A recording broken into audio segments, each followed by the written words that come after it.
Well, hello. Let's talk about 10 reasons why people will never start a worm farm.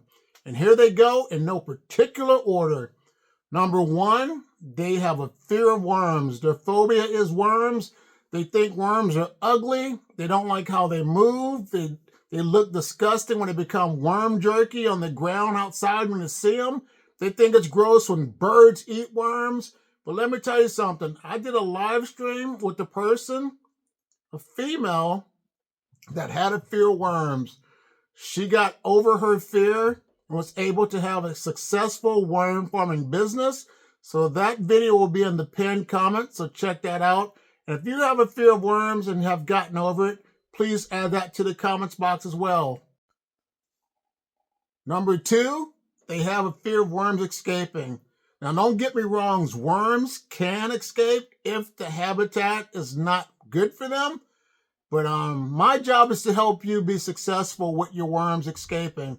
I've had problems with my worms trying to escape because there was not enough airflow. And if you have a certain type of worm, which is a blue worm mix, blue worms are more to get out of the worm bin than pure red wiggler worms.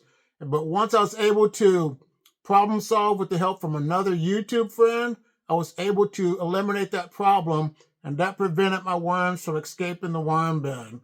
Now, also, there are some worms that are prodigal worms that will try to escape. And if they do, like I've said in previous videos, a few will probably get on the floor, turn into worm jerky, and all you have to do is sweep them up and throw them in the garbage. Number three, a fear of the bad odors.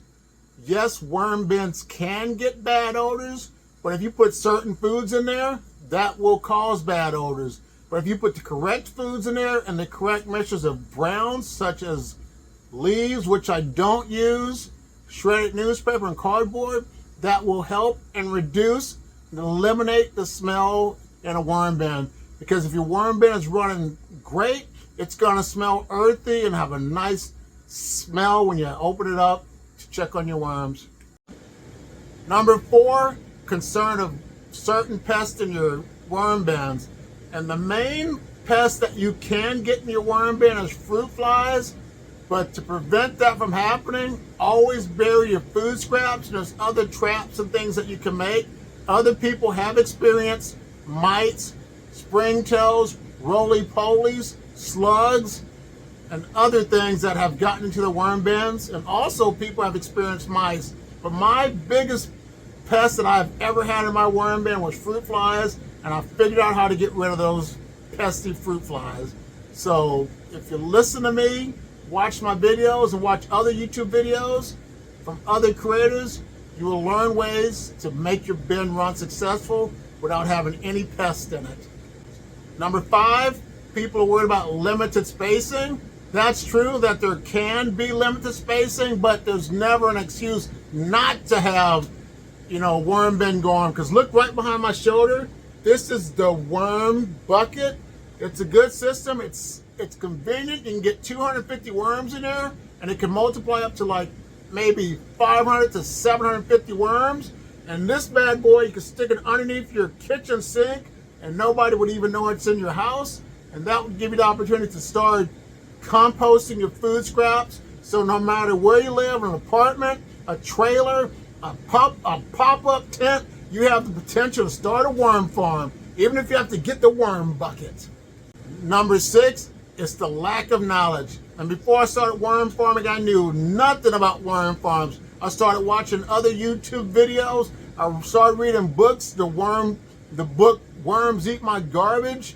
And I just started to research a lot about worms and to figure out how to become successful with a worm bin.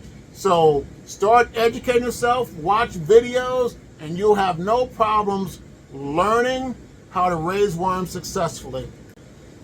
Number seven, it's a concern of the temperatures.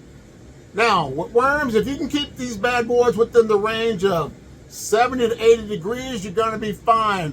The main thing is to don't let them freeze and to don't let them overheat. If the temperature gets around 40 degrees, your worms still are going to be fine. But if they get to that freezing temperature, they're gonna die. And if it gets over 90 degrees, you're gonna die. So you gotta either have them in a cool, dry environment or keep them directly out of the heat. But if you can keep these bad boys in your house like I do, you're gonna be successful all year round. Number 8, it's food management, time management. And now when it comes to your worms, only thing you have to do is feed them at least every 2 weeks and you'll be fine. If you put a lot more moist newspaper in there and a couple of food scraps, you could check on your worms at least once a month. So don't give me that bull jiving about you don't have time to watch your worms. If you check on them at least twice a month, your worms are going to be great. Number 9 is the cost. Cost is a major problem when it comes to worm farming. But let me tell you something. You can get worm bins for under $2 to $4 if you just get yourself some standard totes and you can get started with no problem. If you have a little more money in your budget, you can get the worm bucket or you can upgrade to a Worm Farm 360 or urban worm bag. The sky's the limit. But you can always get free stuff if you go around your neighborhood. There's always someone throwing away some totes because they don't know the potential of that tote being a successful worm bin. Number 10, it's uncertainty. But let me tell you something. I was uncertain when it came to worm farming, but the number one rule when it comes to worm farming is to keep it simple. If you do that method, you're not going to have any problems. I have plenty of other videos that can help you. If you want to take it to the next level, you can join my worm farming community on YouTube or Facebook, or you can join my channel monthly membership for 99 cents. That way you can get down, learn my personal stuff. If you have any questions, you can always ask me there, or you can ask other YouTube creators. And here's the bonus reason why most people don't start a worm bin. They make excuses, they never start. Now think about your life. How many times have you told yourself, if I would have did this, I would have tried that, if I would have invested in that, I would be here or I would be there?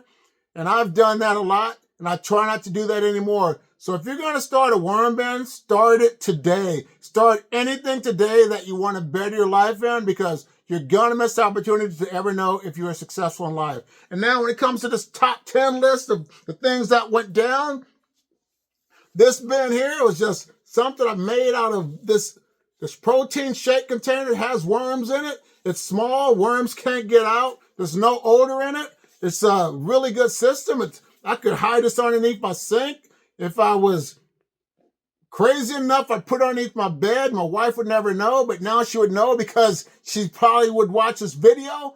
But on that note, always keep it simple and stop making excuses.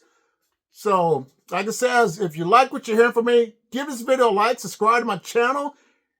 Here's the playlist of everything that can help you get started. And check out that video that I did with that friend that had a fear of worms.